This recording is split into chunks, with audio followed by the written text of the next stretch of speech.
Nelson Mandela's life was dedicated to the struggle to set his people free. I think one of the attributes of a leader is that he must be in it, not for himself. We're talking about a man who was threatened with death. He was in jail, he would not bend. And when he came out, he embraced grace, forgiveness. It's hard to be that type of human. In the fight against apartheid in South Africa, Mandela felt violence was justified. He was arrested on a charge of treason and sentenced to life imprisonment. For 27 years, he was cut off from the outside world. One of the things that is difficult for me to comprehend is that we spent such a long time in. Finally, in 1990, he was set free.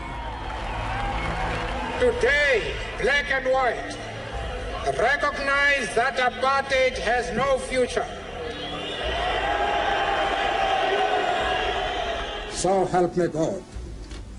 Forgiving his oppressors, Mandela led a new South Africa, a freedom fighter who became a symbol of peace and reconciliation across the world. Mandela represents hope over despair, with a particular kind of vision that the impossible can be achieved. He was the father of his country. He was a wise, good, great, but exceedingly shrewd and tough man who understood that South Africa could only go forward together. Incredibly magnanimous, and with a wonderful capacity for including others.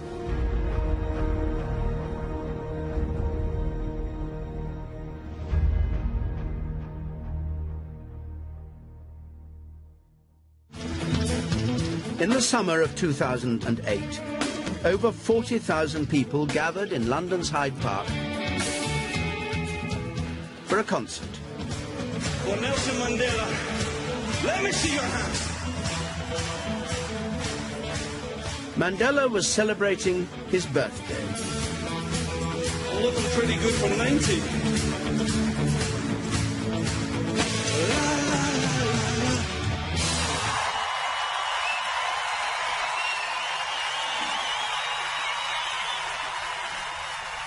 Ladies and gentlemen, the one, the only, the birthday boy, Nelson Mandela! Mandela was so widely loved and respected that he could persuade the rich, the famous, and the world's public to support him in his campaigns. Tonight, we can stand before you free. But let us remind ourselves that our work is far from complete. Where there is poverty and sickness, including AIDS, where human beings are being oppressed, there is more work to be done. Our work is for freedom for all. Mandela's own fight for freedom took him on a remarkable journey that began nearly a century ago.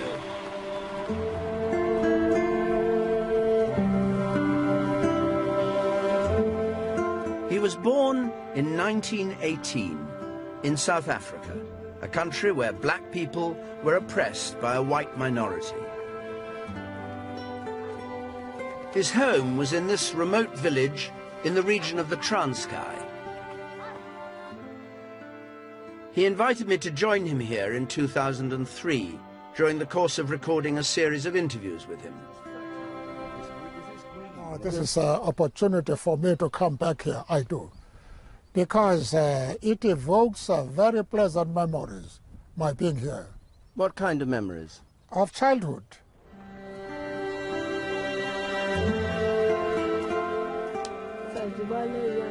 Raised in a large family, Mandela was only 9 when his father died, and he went to live with his uncle, a tribal leader. He was a hard-working boy and the first in his family to go to school. That time, the government took no interest whatsoever in the education of blacks. It was the missionaries who bought land, who put up buildings, who furnished them, who employed and paid teachers. And that is how I was brought up. When he was 19, he was sent to study at a Methodist college, his introduction to a wider world. Here he heard for the first time about the ANC, the African National Congress, the party which was fighting for black South Africans. People were not talking so much about traditional leaders, but we're talking about modern leaders. This opened my eyes to something totally different. And all that was shaping my attitude. Mandela's family expected him to take on the responsibilities of a tribal leader. But he had other ideas. He ran away, and that decision took Mandela for the first time to the great city of Johannesburg.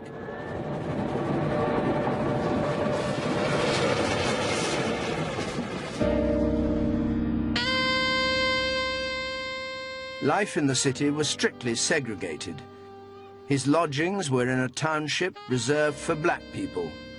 He once said he'd never seen such poverty.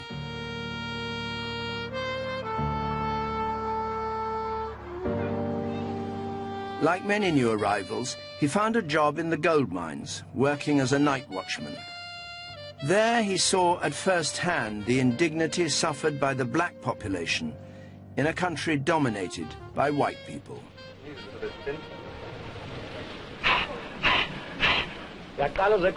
Yeah.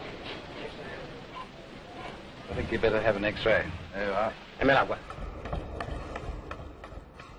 The young Mandela, known as Madiba to his friends, was content to ignore politics and enjoy life. He took up boxing, hoping he might one day be a champion. He enjoyed dancing and other nightlife attractions that Johannesburg offered. Our hero was Victor Sylvester, the chap who was a ballroom champion. And we tried to imitate him. Then we did the waltz and the tango, you know, and so on. But I was never a champion. But I liked dancing. At one point you were a kind of man about town. I mean, you got all the best girls and... No, that's true. It's true, is it? You're not ashamed to say so. Oh, no. I mean, it's history. People know. We think of him now, and the world thinks of him now as a great statesman, as an icon practically. And yet, he was a young man once, and I knew him when he was young, and vibrant and warm and friendly and naughty. When he was 26, Mandela married. His wife, Evelyn, was a nurse. They had 3 children.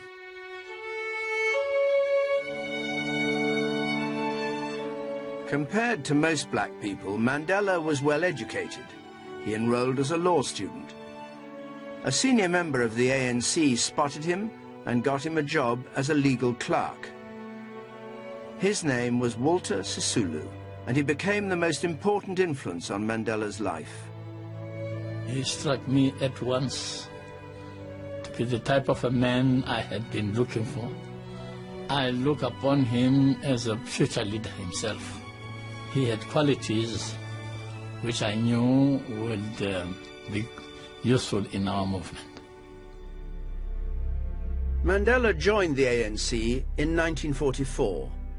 He helped set up a radical youth wing determined to fight the growing nationalism of the main white minority, the Afrikaners. Ek is 'n Afrikaner. My verhaal is die verhaal van 'n nuwe volk met 'n nuwe taal op nuwe bodem. The 1948 election brought the Afrikaner nationalists to power. Racism and segregation, long common practice, were now enshrined in law. Black people had to carry passes to be in white-only areas. They had to use separate entrances, separate seats, in effect lead separate lives. Our policy is one which is called by an Afrikaans word apartheid. And I'm afraid that has been misunderstood so often. It could just as easily, and perhaps much better, be described as a policy of good neighborliness.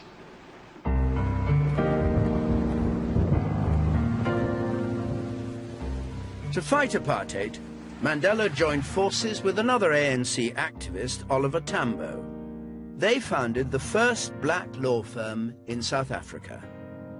I met him for the first time practicing with Oliver Tambo. And already at that time, you saw this sense of even-handedness. I just thought he was a handsome, tall guy. But I didn't think, that he was going to cause a great deal of a splash. How wrong we can be, yes. Much of Mandela's work was defending black people against the rigid pass law offences. But he also took the fight against injustice to the streets. In Johannesburg, premier city of South Africa, thousands of coloured people went to attend a protest meeting called by the African National Congress. The ANC started a defiance campaign, refusing to cooperate with laws they considered unjust. By opposing the authorities, Mandela risked jail, but he wanted to keep the protest peaceful. We hated the apartheid regime. We didn't want to have anything to do with them. But our brains said, if you don't talk to these people, this country is going to go up in smoke.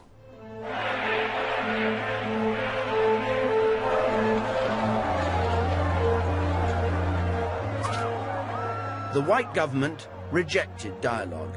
Instead, as opposition to apartheid grew, they tried to suppress it by force. Mandela was arrested with 155 others, charged with plotting against the state. The treason trial, as it was known, dragged on for 4.5 years. Outside the courtroom, a new face could be seen among the crowd. Mandela had met and fallen in love with a social worker, Winnie Madikizela. His marriage to Evelyn had ended in divorce, and 2 years into the trial, he married Winnie. When he met Winnie, it was the end of the other girlfriends in the sense he adored her. He loved her tremendously. Winnie was the main attraction in his life. But life with Winnie was never going to be easy. He telephoned me and jokingly told me that he had married trouble. His wife was up on a charge of assaulting a policeman. I defended her successfully, and that pleased him no end, and that started a relationship amongst the three of us. I think that I probably defended her about 20 times during a period of 20-25 years. Eventually, the treason trial came to an end, and the judges reached a verdict: not guilty. The defendants celebrated, determined to continue their campaign. But white South Africa, feeling increasingly threatened, prepared for the worst.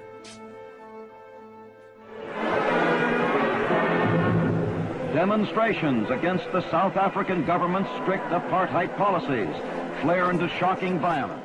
March 1960, a crowd of 10,000 protested in Sharpeville. The police response was devastating. The crowd refused to disperse. Police opened fire into the crowd from behind the wire. 69 were killed, many shot in the back while running away. The authorities were unrepentant. Mandela made a public display of burning his pass, urging others to do the same. The government responded by declaring a state of emergency, the ANC was banned. Now a wanted man, Mandela was forced to leave his family and go underground, always on the move, traveling in disguise.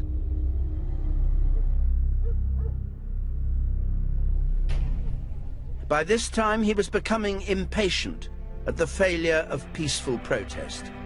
His thoughts were turning to other methods. It was quite clear that the apartheid regime did not want to have any discussions with us. And I was the man who proposed that we should take up arms. Did you have any doubts about crossing the Rubicon of violence? No, I was determined that the time had come. There are many people who feel that it is useless and futile for us to continue talking peace and non-violence against a government whose reply is only savage attacks on an unarmed and defenseless people.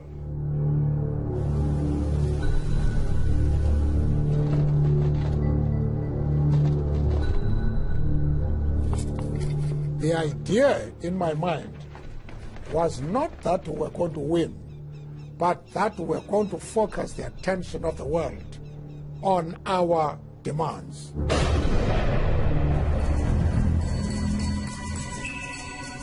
Mandela now established a new military wing of the ANC.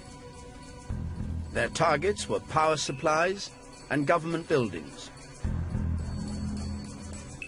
The aim was to avoid loss of life, but Mandela later wrote that if sabotage failed, he'd adopt other methods.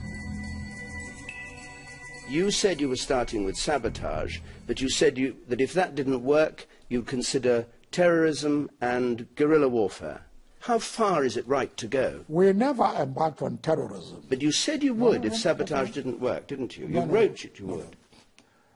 Terrorism means any individual, organization, or state that targets innocent individuals. That's what terrorism is. We never did.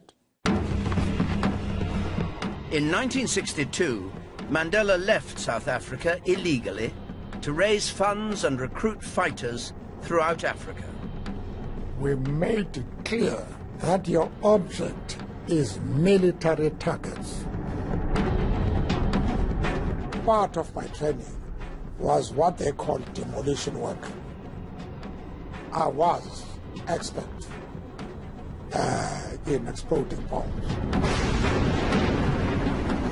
When Mandela returned to South Africa, the intelligence services were on his trail. On the road to Johannesburg, he was arrested and charged with leaving the country without a passport.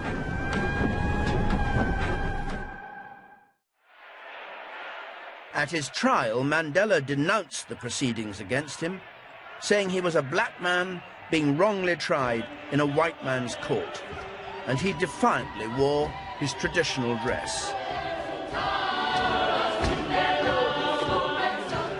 Found guilty, he was sentenced to 5 years in jail.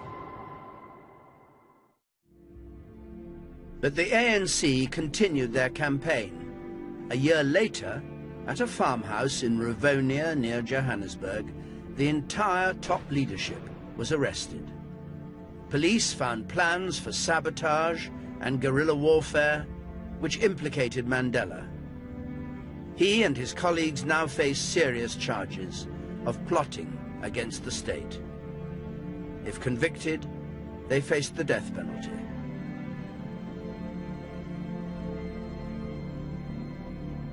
I said to our chaps, we are going to die in any case. Let's disappear under a cloud of glory. Let's show them that we can use their platform to fight them. Facing the gallows, Mandela turned the courtroom into a political platform with a dramatic speech from the dock. The idea of a democratic and free society, it is an idea for which I hope to live for and to see realized. But my Lord, if it needs be, it is an ideal for which I am prepared to die. After an agonizing 3-week delay, the judge finally gave his verdict. Right up to the time when the judge said, stand up for your sentence on the 12th of June 1964, we expected the death sentence. There was a collective sigh of relief when he said, life imprisonment with hard labor. I shall never lose hope, and my people shall never lose hope. In fact, we expect that the work will go on. The vast majority of the white people expected the death sentence to be imposed, and they were disappointed that it was not. What was their view of Mandela then? He was a terrorist. If you asked 10 white people what was Mandela's occupation, 9 would not have known that he was an attorney. He was just a black terrorist.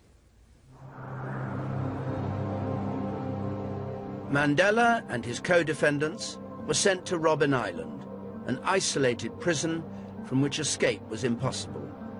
They'd avoided the death penalty, but faced an indeterminate sentence in jail.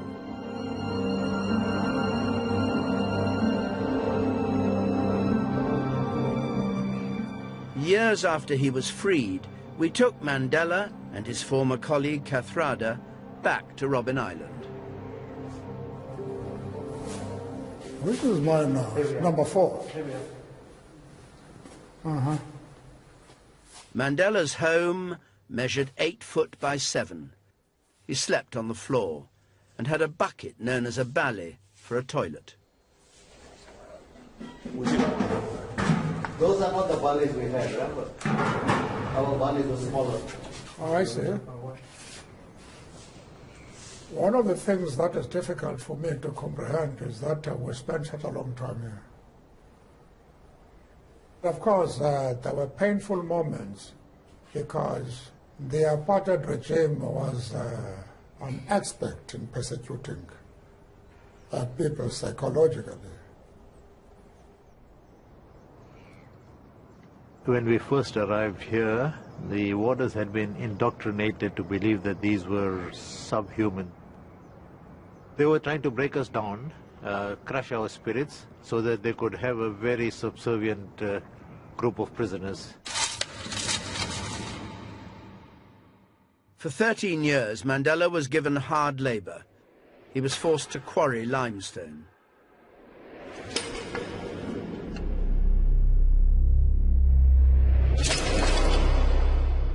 Always defiant, he resisted attempts by the guards to humiliate and bully him. They use an expression which is used when you're driving oxen. In Afrikaans, hak. Now, we resented that. It was Nelson who said, comrades, let's be slower than ever. It was clear, therefore, that the steps we're taking would make it impossible ever to reach the quarry where we were going to. They were compelled to negotiate with Nelson. Kijk, jy kon definitief oplet dat Nelson Mandela is. You could definitely see that Nelson Mandela was the leader. When he spoke to them, they would stop or work or whatever he told them. I watched Nelson Mandela for 2 hours the way he was working. It took him 10 minutes to lift his pickaxe, lift it from the ground above his head. 10 minutes.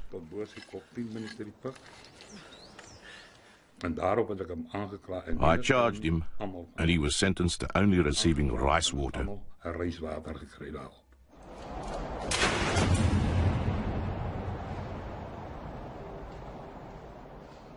One of Mandela's heaviest burdens was being separated from Winnie.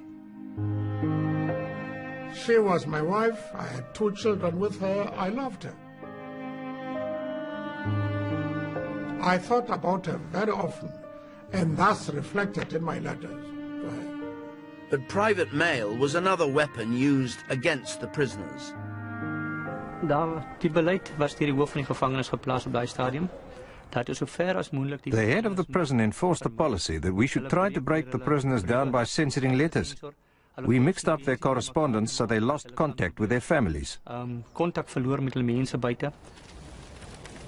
The prisoners knew we were burning letters when they picked up the bits. They were very upset. Hulle was baie ontstel. Family visits were severely restricted. Winnie was only allowed to see Mandela every 6 months. His 2 young daughters were refused permission to visit for 10 years. When his son was killed in a car crash, Mandela wasn't allowed to the funeral, nor to his mother's when she died a year later. Mandela had now been in jail for 12 years, but the government had still not succeeded in crushing black opposition. In 1976, the black youths of a new generation protested against apartheid on the streets of Soweto. What started as a peaceful protest degenerated into a rampage, which left hundreds dead and cost the country an estimated 50 million rand. The young ringleaders were arrested and sent to Robben Island. There they came face to face with Mandela and the old guard of the ANC. Mandela has been here with all these people. Are they still the same? That was the main question. Are they as revolutionary as us? Are they fighters? Is that spirit of freedom still alive? The fire in their bellies, like us? The newly arrived firebrands were gradually won round by Walter Sisulu and Mandela, who'd been elected leader of the ANC prisoners. Were you proud to be chosen? Proud in the sense that that was an honor. At the same time, the impression that you are a demigod worried me. I wanted to be regarded just like an ordinary human being with virtues and vices. The ANC was still outlawed. It was illegal even to publish its name or to refer to Mandela. The government hoped that the memory of him would fade. But his wife's defiance kept Mandela's name alive. We are fighting for a South Africa which can only be led by him. He is the only hope for this country. That lady made a massive contribution towards the struggle. There was one time when she became almost a pillar of the organization inside the country. Outside South Africa, support for Mandela was growing. Nelson Mandela had this almost mystical impact because of his power, because of his dignity, and that transmitted itself even from his incarceration in those cold cells in Robben Island. And it gradually seeped out into change and understanding taking place. It was a real point of arrival where young people said, this is not acceptable. Our cause was now supported by the entire world, and apartheid South Africa was a polecat of the world, was completely isolated. I want you to scream out loud and clear 5 times. How long? How long? Again!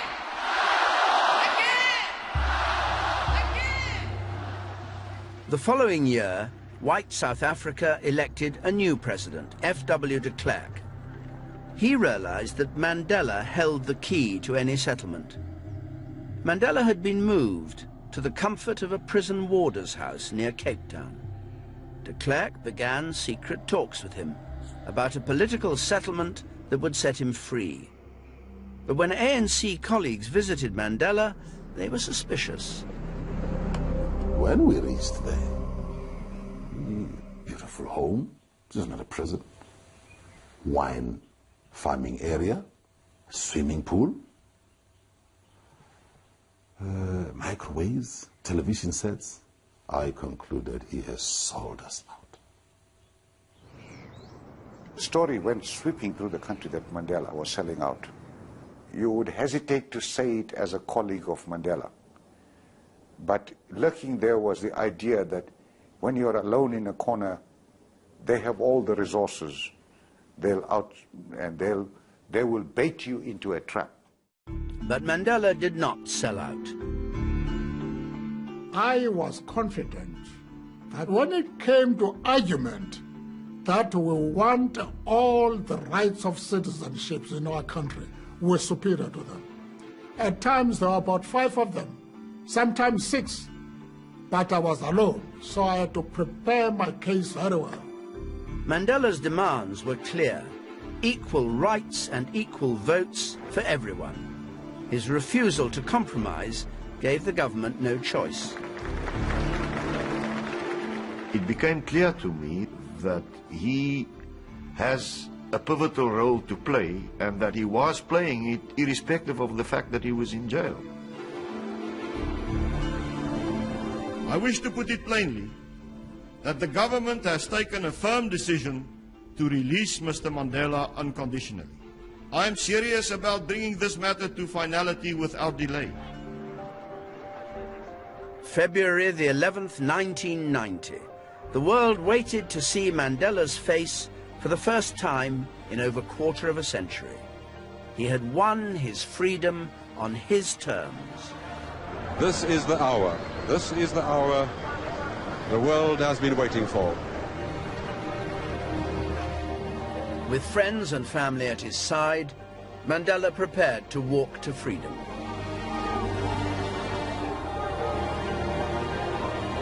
It was early on a Sunday morning in Arkansas. I got my daughter up, took her down, we turned on the television, and we watched him walk to freedom together. I'll never forget it. There's Mr. Mandela, Mr. Nelson Mandela, a free man taking his first steps into a new South Africa. When I saw that crowd, it aroused feelings of excitement I couldn't control, I couldn't describe.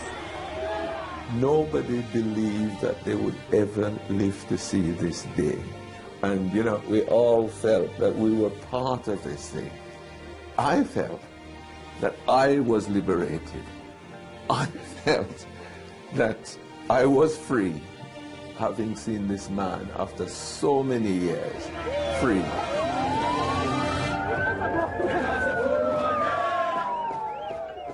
Mandela made his way to Cape Town, where a huge crowd waited to hear him speak for the first time as a free man. Today, the majority of South Africans, black and white, recognize that apartheid has no future.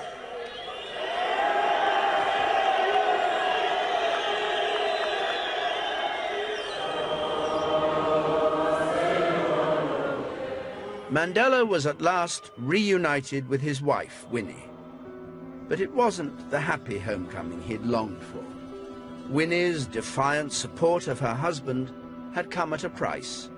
She too had been persecuted and imprisoned, but her own wayward behavior had lost her sympathy.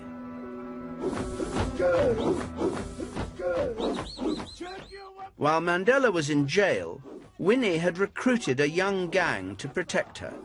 They were known as the Mandela United Football Club. They were implicated in the murder of a 14-year-old boy, and Winnie was charged with kidnap and assault. I feel sad about her, because there is so much that she did. And yet, when she stumbled and people tried, including Madiba, to give her that support, she failed to respond. Mandela stood by her during her trial, and she escaped with a suspended sentence. But his loyalty was being sorely tested. Winnie was having an affair, and there'd been allegations of other infidelities while he was in prison. 2 years after he left jail, Mandela bowed to the inevitable. we have mutually agreed that a separation would be best for each one of us. Ladies and gentlemen, I hope you'll appreciate the pain I have gone through. Mandela's release and the government's willingness to negotiate with him triggered a power struggle between the ANC and a rival political group, the Zulu Inkatha movement. Violence between the two groups threatened to destroy any hope of a peaceful settlement. Mandela urged young ANC supporters to make peace. Take your guns, your knives, and your pangas, and throw them into the sea.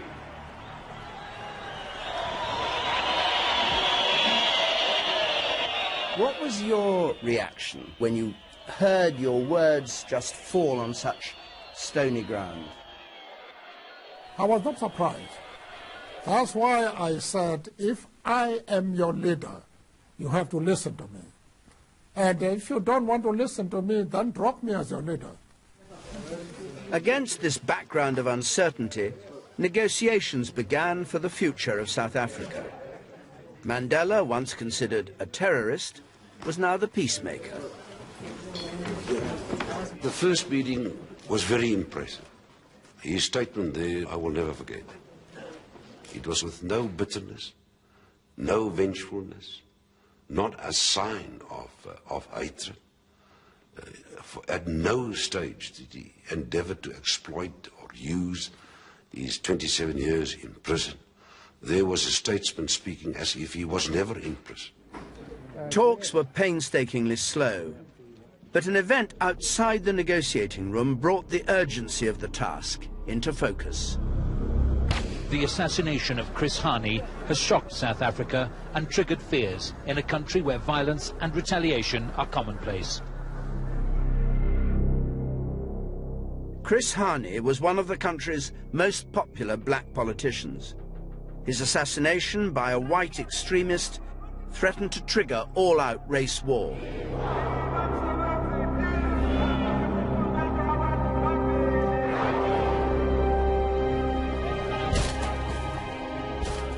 An outburst of rioting and looting left 70 dead. Only one man now had the authority to calm the country. They saw the urgency of the situation. I think everybody understood that this is it. So there was no argument. And that evening, he entered the television station. For the first time, live. We are a nation in mourning.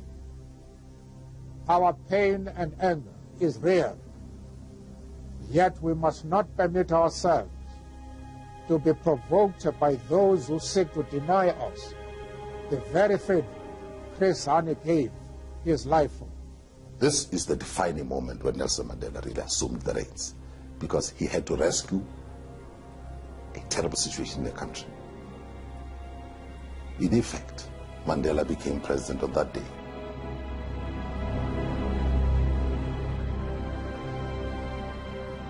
The negotiations for free elections took 4 years. But for the first time in April 1994, black South Africans were given an equal vote with whites. 23 million people went to the polls. We were turning a new page in the history of South Africa. This was in my mind as I cast that ballot paper.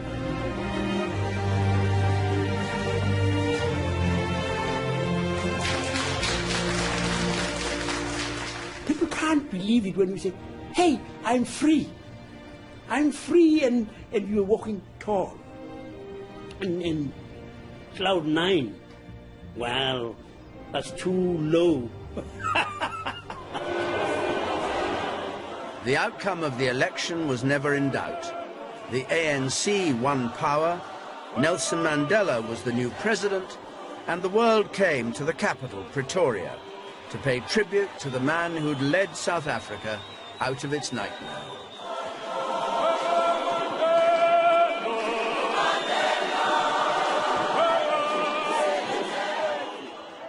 yo lo veía dueño del futuro de Sudáfrica. Yo lo veía símbolo, paradigma de líder político y de hombre. I never imagined that the world would give us the support we enjoyed, and to be known as a miracle country. I had never expected that, but that gave us a lot of pride. I, Nelson Rolihlahla Mandela, do hereby swear to be faithful to the Republic of South Africa. The election of Mandela was not a magic wand that could be waved to heal the wounds of old hatreds. Mandela realized he had to reach out to the white minority, and he did so by embracing their powerful tribal symbol, rugby.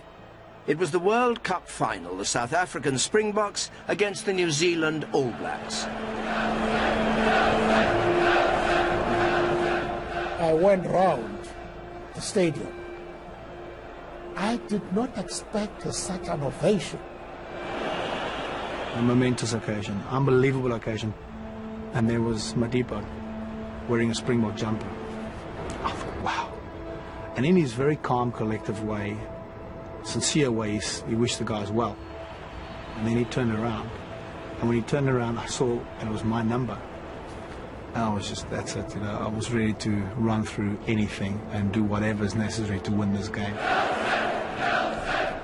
Any other president in the world would have worn his best suit.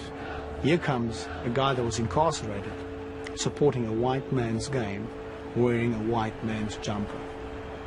Incredible.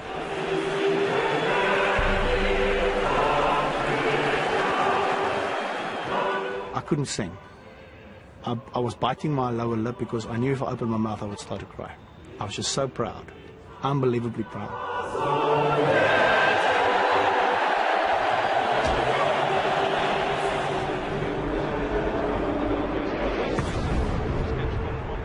In the closing minutes, the Springboks scored a drop goal and won the match, and with it, the World Cup.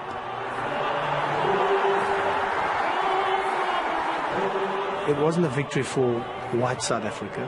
This was a victory for all of South Africa. And he was, you know, he was there sharing it with us. Let's follow the detractors' route and say it was a very shrewd political move. Okay, fine. But the way in which he carried that political move was just tremendous.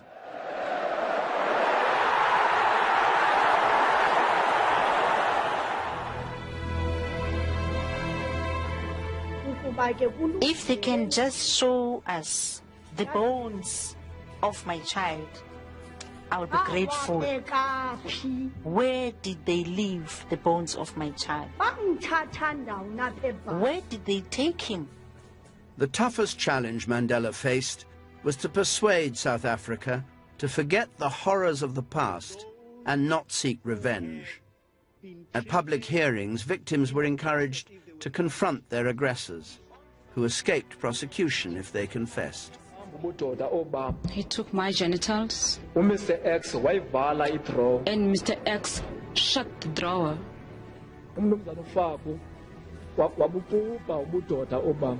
He squeezed. What kind of man, listening to those moans and cries and groans, and taking each of those people very near to their deaths, what kind of man is that? Not only you have asked me that question. If we don't forgive them, then that feeling of bitterness and revenge will be there. And we are saying, let us forget the past. Let's concern ourselves with the present and the future. But to say the atrocities of the past will never be allowed to happen again. My wife was sitting right at the door where you came in. She was wearing a long blue coat. Can you remember if you shot her?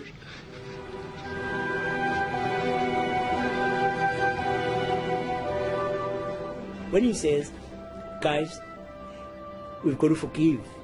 Nobody could say you are being facile, you are talking glibly about forgiveness. What do you know about suffering? 27 years, you know. We are sorry for what we have done. It was the situation in South Africa. He did something almost historically unique. We are asking from you, please do forgive us.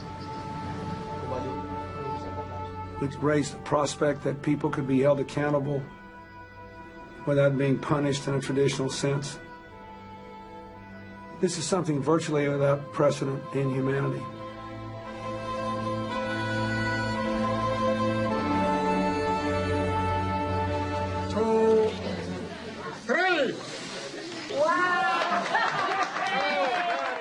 On his 80th birthday, Mandela married once more.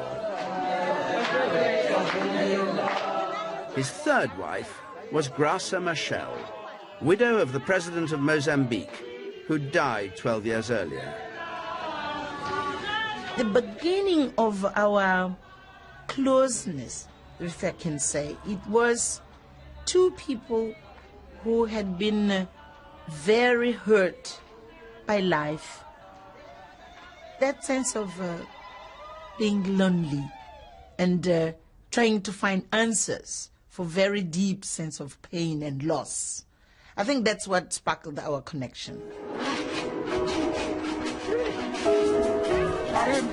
Take off your shoes and your skirt and go and jump there with her. Between them, Nelson and Graça had 45 grandchildren and great-grandchildren. Madiba had very little of family life before. He was married, he had children, but because of his obligations, he never had time to have a normal family life.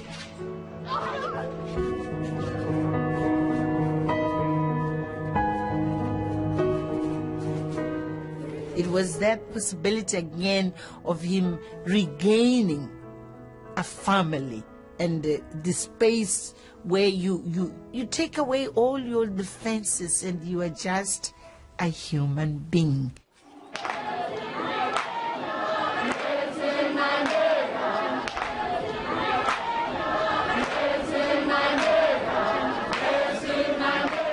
At the end of his 5-year term as president, Mandela kept his promise to step down, but had no intention of leaving the stage. I'll have to get you the Sowetan. Oh, I see. I'll get it now. Retirement didn't change the hectic pace of his life. You'll get me these people too. You know, Kada Osman. Yeah. And then I'd like to speak to the Pope. And then to President Putin. And then Sukarno Putri. Okay.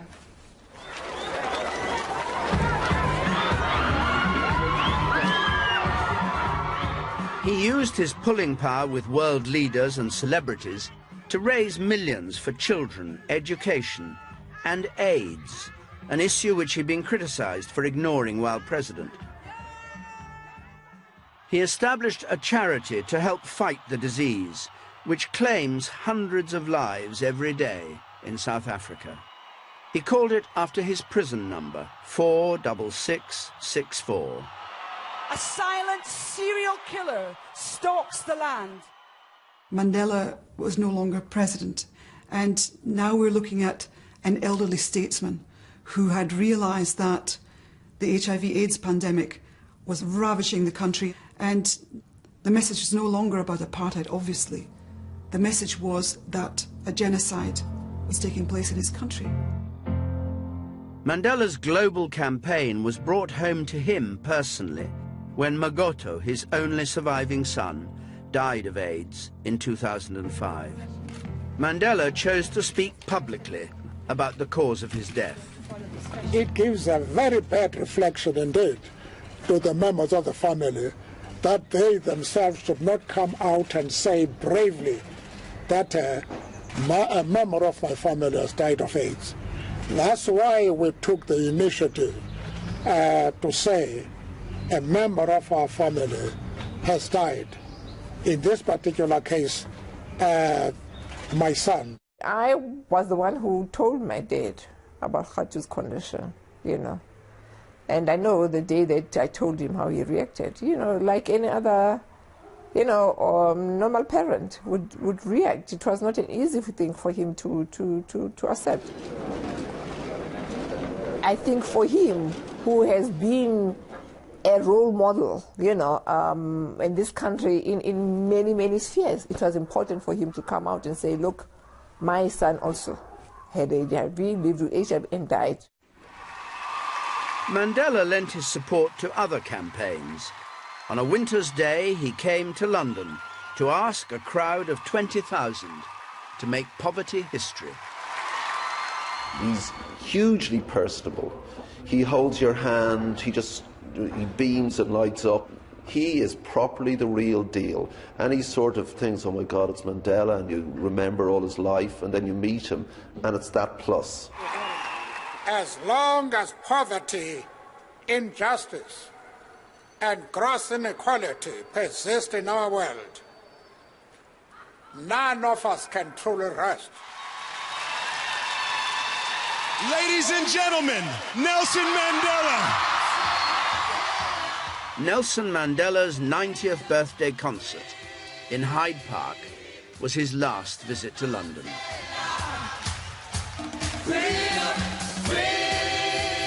The famous anthem of 20 years earlier was sung in tribute.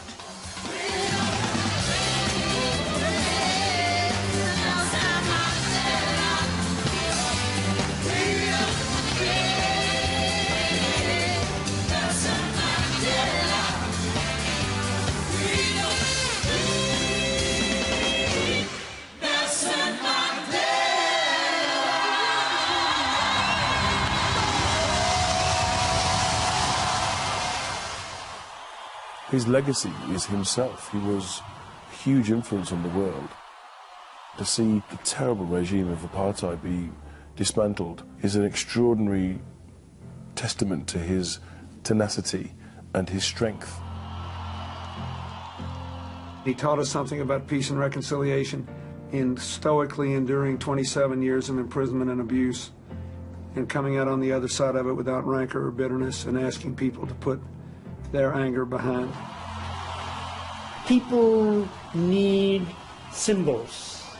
People need inspiration. What was he looking for? He's looking for freedom. Not for himself. It is freedom for all of these others. After nearly 90 years of life, it is time for new hands to lift the burdens. It is in your hands now. I thank you.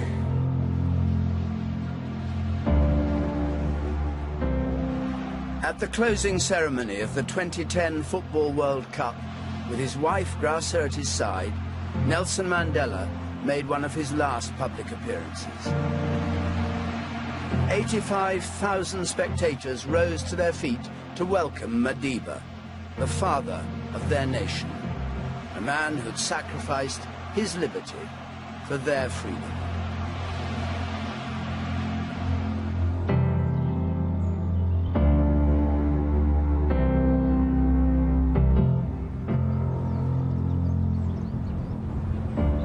If I had to live again, I would do exactly the same thing.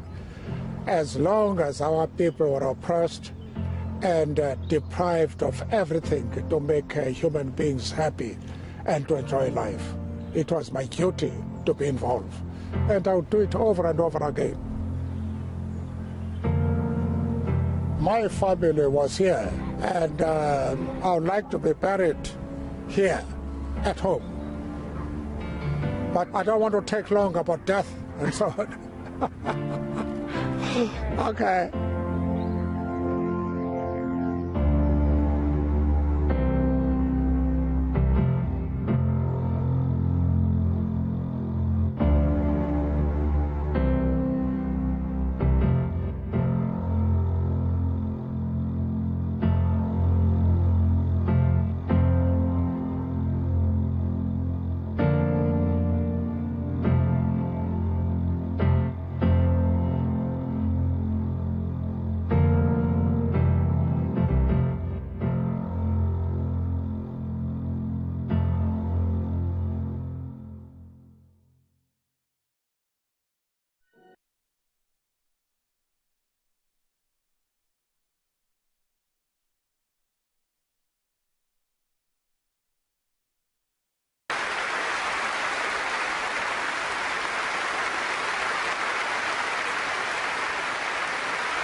My lords,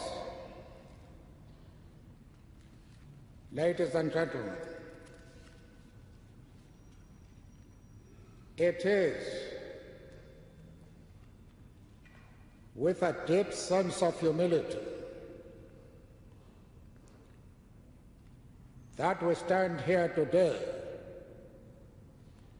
to address the historic Houses of Parliament of the United Kingdom. The rare honor you have extended to a foreigner speaks to the great age, the extent, and the warmth of the relations between our two peoples. It speaks of the prospect of us further deepening these excellent relations. Perhaps the fact that we are here today might serve to close a circle which is 200 years old. I say 200 years because the first time this country entered ours as a colonizing power was the year 1795. There are some parts of our country which to this day have many towns and localities which bear the names of British places and personalities, some of whom played an important role in the process of British colonization, which started in 1795. To take only one of these, the Eastern Cape, it has such names as Port Elizabeth, East London, Grahamstown,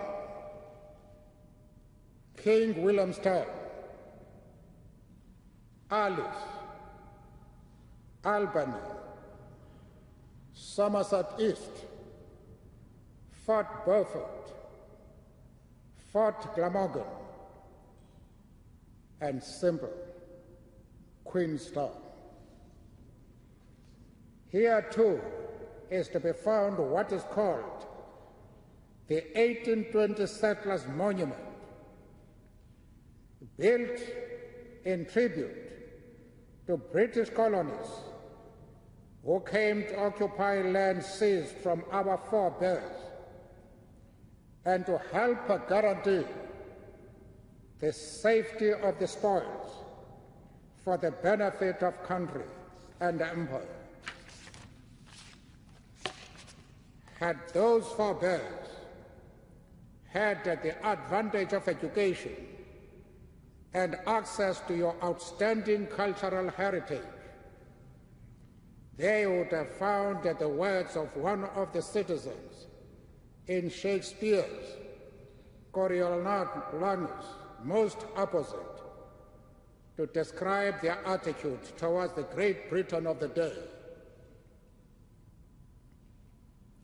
Let us hear the disenfranchised and dispossessed citizens of that day, and I quote, "We are accounted poor citizens. The patricians good. What authorities serve us on would relieve us. The leanness that afflicts us, the object of our misery, is an inventory to particularize their abundance. Our sufferance is a gain to them. Let us revenge this with our pigs, ere we become rakes. For the gods know I speak this in hunger for bread, and not in thirst for revenge, unquote. For a century after that cry of despair would first have been heard, what defined the relations between our peoples was the continuous clangor of arms, one of whose military highlights was the famous Battle of Itsangon, when the Zulu armies won the day. 8 decades ago, my predecessors in the leadership of the African National Congress came to these venerable houses to say to the government and the legislature of that time that they, the patricians, should come to the aid of the poor citizens with no pigs to accompany them, because the British armies had defeated and disarmed them. They spoke eloquently and passionately of the need for the colonial power to treat them as human beings, equal to the 1820 settlers and others who wafted down from Europe before and after 1820. As eloquently and passionately, the British rulers of the day spoke in these houses to say they could not and would not amend their agenda with regard to South Africa to address the interests of that section of our population which was not white. Despite that rebuff and the terrible cost we had to bear as a consequence,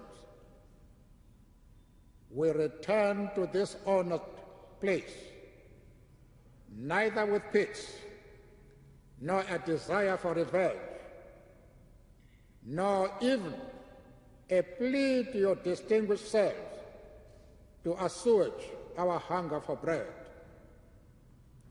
We come to you as friends. We have returned to the land of William Wilberforce, who dared to stand up to demand that the slaves in our country should be freed. We have come to the land of Fenner Brockway, who through his movement for colonial freedom was as concerned about our liberty as he was about the independence of India. We are in the houses in which Harold Macmillan worked, he who spoke in our Houses of Parliament in Cape Town in 1960, shortly before the infamous Sharpeville massacre, and warned a stubborn and race-blinded white oligarchy in our country that, and quote, the wind of change is blowing through this continent, unquote. He to whom a South African cartoonist paid tribute by having him recite other Shakespearean words, and I quote, "Oh, pardon me, thou bleeding piece of earth, that I am meek and gentle with these butchers," unquote. We have come as friends to all the people of the native land of Archbishop Trevor Huddleston, who in his gentle compassion for the victim resolved to give no quarter to any butcher. His sacrifices for our freedom told us that the true relationship between our people was not one between poor citizens on the one hand and good patricians on the other, but one underwritten by our common humanity and our human capacity to touch one another's hearts across the oceans. We come to you as friends, bearing with us to you and the nation you represent warm greetings from the heart of millions of our citizens. Even in the most lifeless of historical seasons, 200 years would be too long a period for the force of change not to break free. Change has come to our country, too, perhaps at last, but bringing with it joy, the promise of a better future and a protracted festival of hope across the globe. Racism is a blight on the human conscience. The idea that any people can be inferior to another, to the point where those who consider themselves superior define and treat the rest as subhuman, denies the humanity even of those who elevate themselves to the status of God. The millions of graves strewn across Europe, which are the result of the tyranny of Nazism, the decimation of the native peoples of the Americas and Australia, the destructive trail of the apartheid crime against humanity, all these are like a haunting question that floats in the wind. Why did we allow this to happen? It seems to us that as the ordinary people of the world came to understand that the real nature of the system of apartheid, it seems to us that as the ordinary people of the world came to understand the real nature of the system of apartheid, they decided that they would not permit that their response to that question should be to hang their heads in shame. We take this opportunity once more to pay tribute to the millions of Britons who through the years, and like others everywhere else in the world, stood up to say no to apartheid. Our emancipation is their reward. We know that the freedom we enjoy is a richly textured gift handcrafted by ordinary folk who would not allow that their own dignity as human beings should be insulted. In the acceptance of that gift is contained an undertaking by our people that we shall never, never again allow our country to play host to racism, nor shall our voices be stilled if we see that another elsewhere in the world is victim to racial tyranny. But above all else, we believe that our charge is to fulfill the wishes of all humanity, including our own people, to ensure that the enormous and sustained universal effort, which translated into the defeat of the system of apartheid, achieves its related purpose of transforming South Africa into a democratic, non-racial, non-sexist, peaceful and prosperous country. No society emerging out of the grand disaster represented by the apartheid system could avoid to carry the blemishes of its past. Had the new South Africa emerged out of nothing, it would not exist. The being it has assumed, dictated by its origins, constitutes a veritable school of learning about what needs to be done still to end the system of apartheid. The Jeremiahs who lie in wait, ready to blame the present for its past and sing the ghost of the past that still stalk our land, believe these ghosts to represent the failure of the new reality. These Jeremiahs represent a breed that has convinced itself that we cannot succeed to build the beautiful South Africa that we and millions of others, including yourselves, have dared to dream of. Yet, had we not had that capacity for success, South Africa would not be where it is today. The first founding stone of our new country is national reconciliation and national unity. The fact that it has settled in its mortar needs no advertising. If it were not so, the blood in the streets would trumpet it loudly that we had failed to achieve acceptance of the need for all our people, black and white, to live together in peace as equals and as citizens bound together by a common destiny. Our second founding stone is the establishment of a democratic system which ensures that all citizens have an equal right and an equal possibility to determine their future. It prohibits the option of tyranny and dictatorship,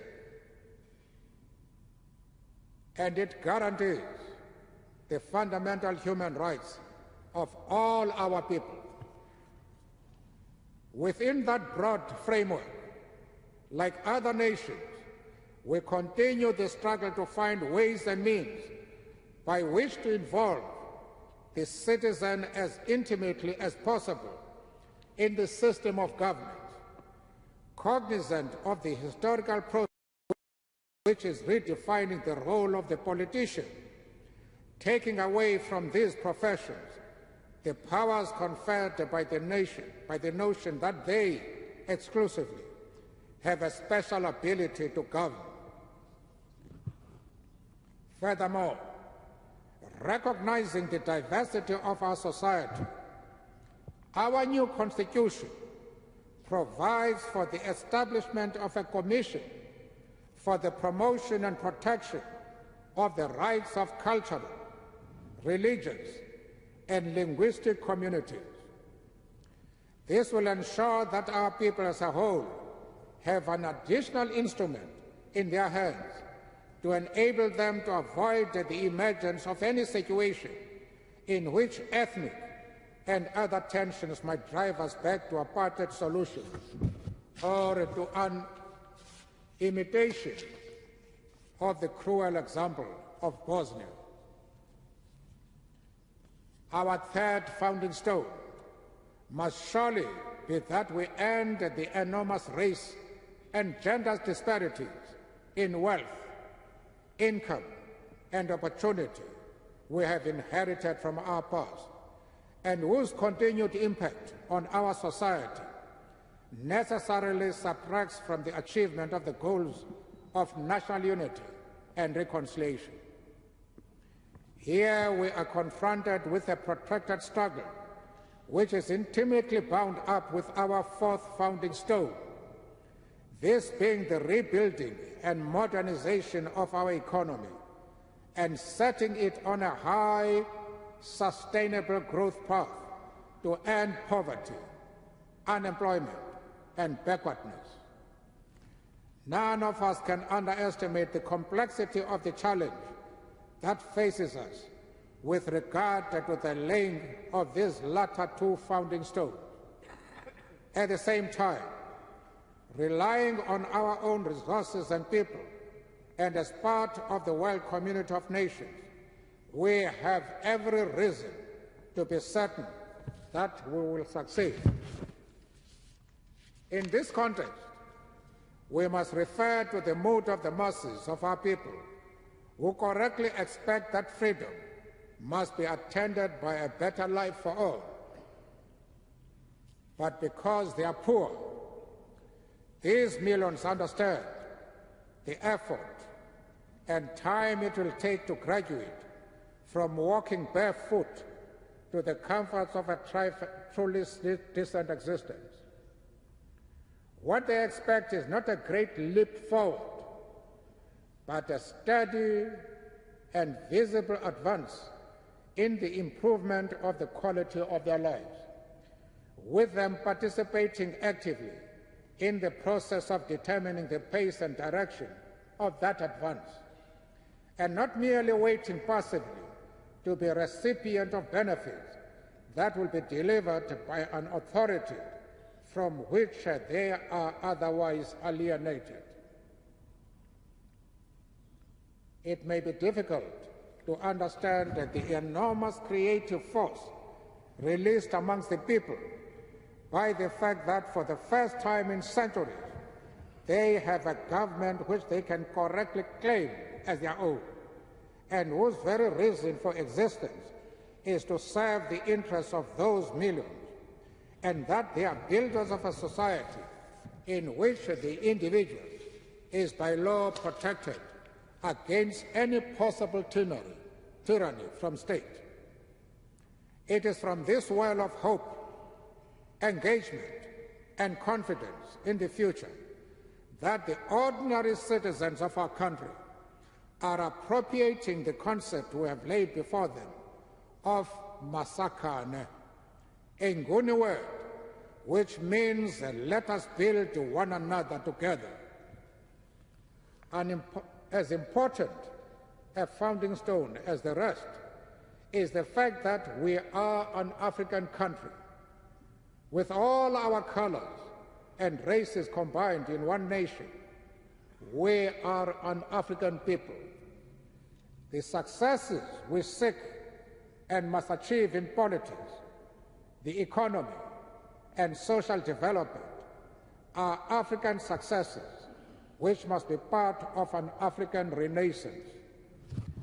They are integrated within a process which must lift and banish the clouds of despair that continue to cast a dark shadow over our continent. Had we the peremptory powers, long would we have proclaimed Lux Fiat. It is perhaps in this regard that our presence here today might, as we have said, symbolizing the closing of a circle which for us has been 2 centuries in the drawing. For centuries, an ancient continent has bled from many gaping sword wounds. At an earlier time, it lost millions of its most able sons and daughters to a trade in slaves, which defined these Africans as fit for slavery because they were African. To this day, we continue to lose some of the best amongst ourselves because of the lights in the developed world shine brighter. An Asian continent disgorged into the hands of foreigners what lay in its bowels and in the fertility of its soils, seemingly to profusely that it had to send scouts, seemingly so profusely that it had to send scouts here to ascertain whether it was true that the streets of London are paved with gold. the continent bleeds still, struggling to service a foreign debt it can neither afford nor afford to repudiate. The louder and more piercing the cries of despair, even when that despair results in 500,000 dead in Rwanda, the more these cries seem to encourage an instinctive reaction to raise our heads so as to close our eyes and ears. Both of us have been part of this unfolding tragedy, watching, waiting, troubled, not knowing what beast born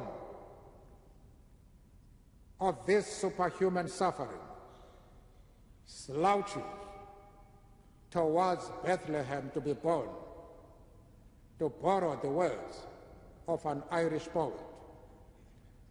But this youth must know that none of us can insulate ourselves from so catastrophic a scale of human suffering. In the end,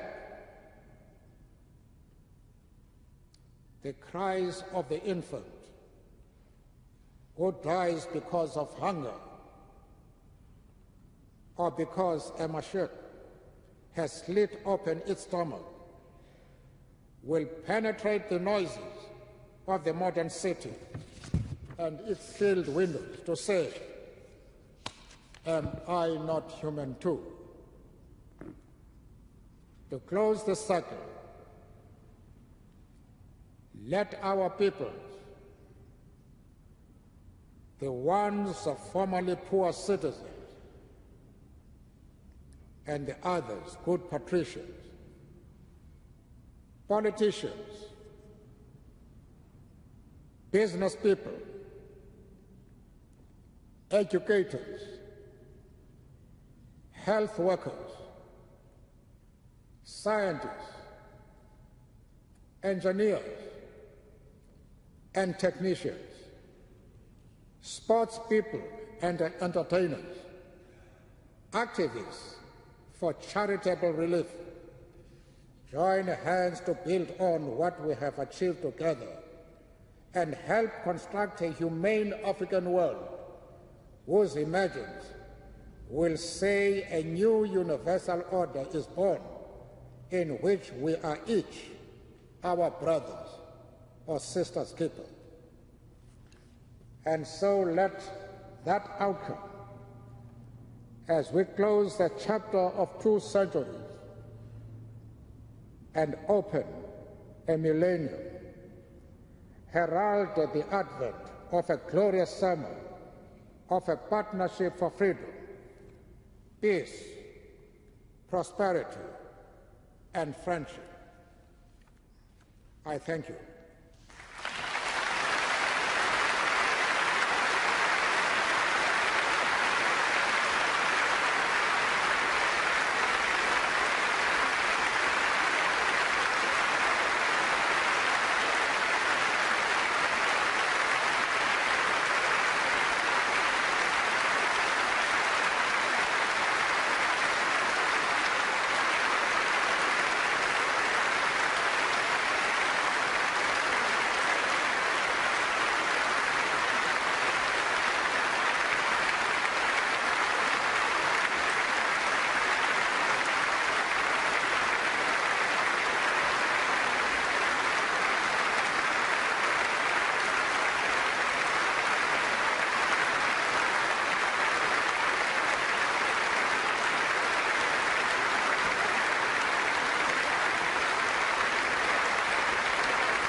May I, on behalf of everybody on the platform who has spoken, ask you to join us, everybody here, Your Excellencies, my lords, ladies and gentlemen, all those people who have to be formally committed and thanked, to ask now if we may persuade Madiba to speak just a few words to us.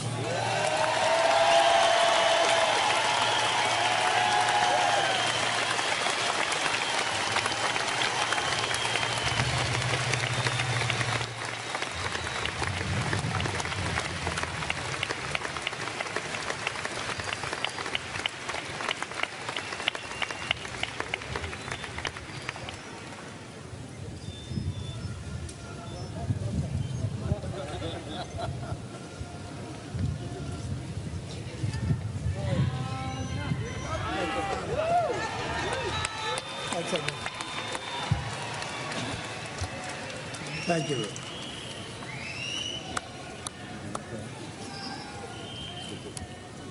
Ladies and gentlemen,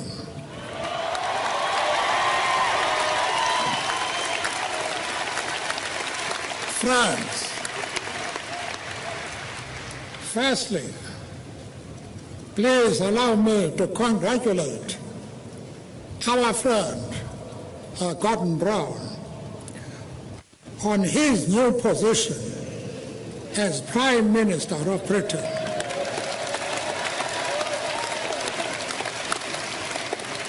We are confident that his leadership will not only reinforce Britain's position on the world stage, but serve the British people and the world at large with distinction.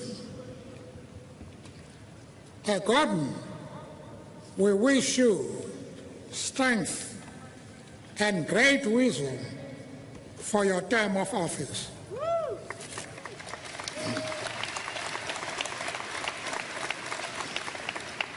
It is an honor for us to be with you on the occasion of the unveiling of this statue today. From the moment Donald Woods initiated the project to when Ian Walters came to my home in Kunu to begin the statue, we never dreamt we would all be here today. Though this statue is of one man, it should in actual fact symbolize all those who have resisted oppression, especially in my country.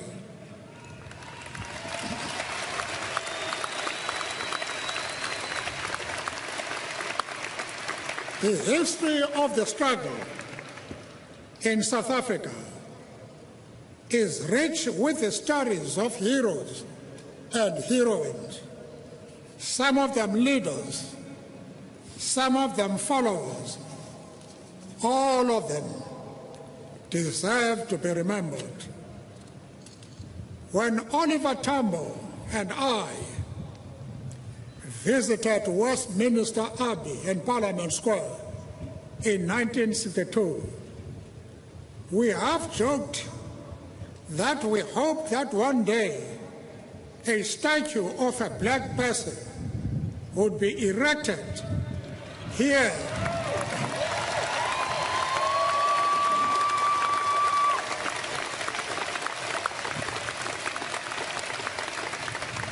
alongside that of General Smuts. Oliver would have been proud today if you were here.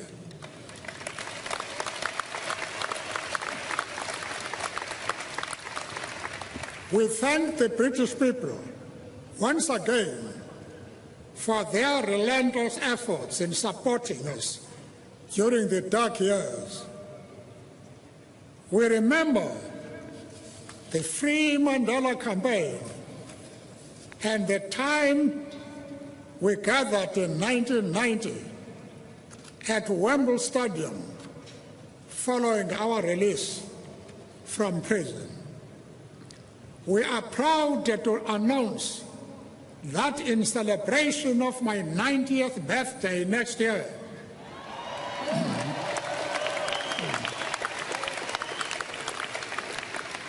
my international AIDS campaign, called 46664, will once again call on you as a British nation to gather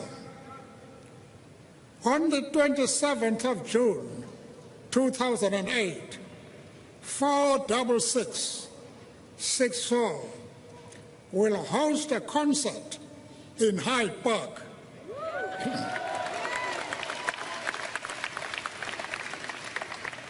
I want very much to be back in London to attend this concert, and I hope to see you there.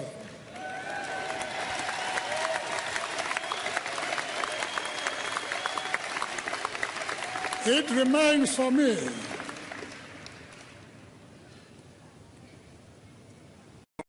to acknowledge my gratitude to all who have made this day possible. We trust that the statue will be a reminder of heroes and heroines past, as well as an inspiration for continuing struggle against injustice. I thank you.